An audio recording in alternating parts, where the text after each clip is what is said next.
అన్నగిరిలో విజయ్ గారు, గురు ఉద్యానాయుడు గారు, మరి వారు కూడా చక్కగా ప్రసంగం చేస్తారు.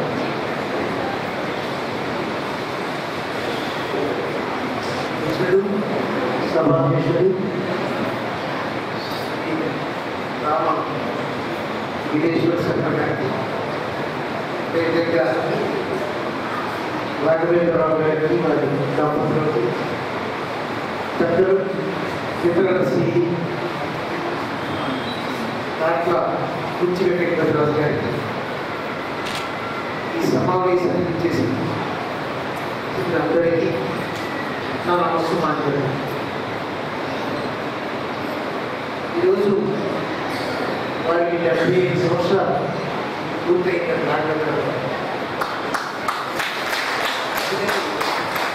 మనస్ఫూర్తిగా నా తరఫున ఆదికవి నల్లయ్య విశ్వవిద్యాలయం తరఫున వారిని అభినందిస్తున్నాను.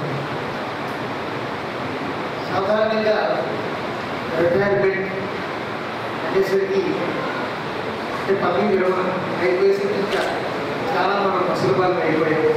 సాధారణంగా అంటే 100 మందిలో 9 మంది అలాగే చూస్తున్నాం.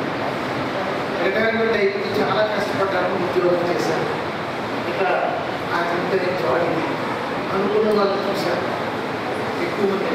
కానీ అతి కొద్ది మంది మాత్రం అసలు నిజమైన సామాజిక సేవ చేయడానికి రిటైర్మెంట్ ఒక అవకాశంగా తీసుకునే వాళ్ళు అతి కొద్ది మంది ఉంటారు. ఆ కొద్ది మందిలో ఒక్కరే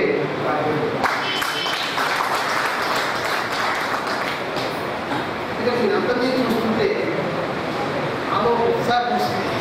అంటే ఒకప్పుడు విశ్వవిద్యాలయం ఎప్పుడు మీకు వచ్చిన పిల్లల మధ్యలో ఉంటాం, వారిని చూస్తూ ఒకసారి బాధ అనిపిస్తుంది, నేను ఇంత పెద్దవాడిని అయిపోయాను. కానీ ఇప్పటి పెద్దల మధ్యలో అంటే మన దాంట్లో రాజు గారు, రాఘవేంద్రరావు గారు, మన శర్మ గారు, మీ మధ్యలో ఏమవుతుందంటే నాకు ఇంకొంత ఉత్సాహం వస్తుంది.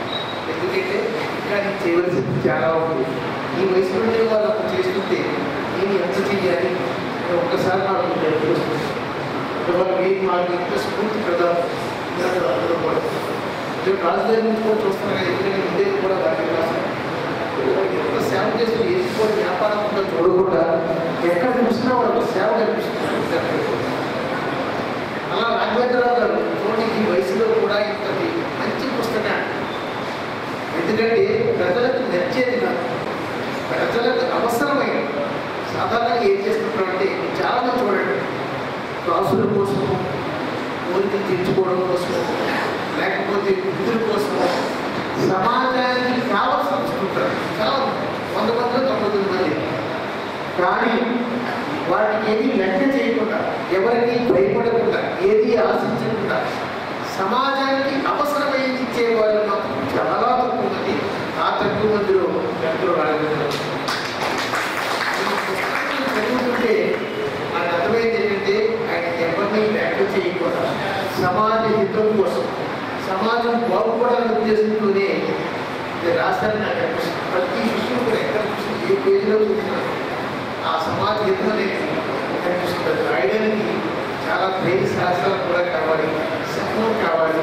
అవన్నీ ఉన్న పెద్దలు నాకు తర్వాత వాళ్ళు మొట్టమొదటిగా మొదలుపెట్టిన అనుకుంటుంది చదివారు.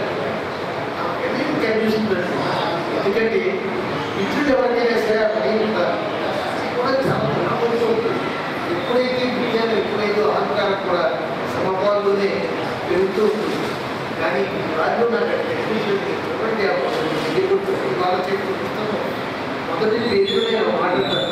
ఆ శారదా తల్లి దైవల్ల ఆ ప్రభుత్వం రవ్వంత కవిత్వం ఆపు అర్పించారు.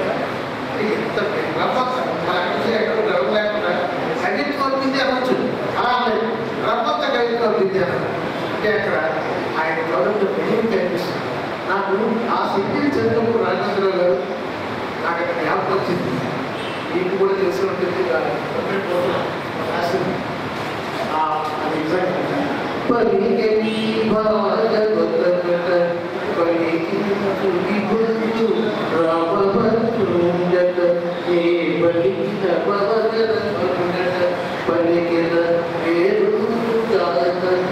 అభివృద్ధి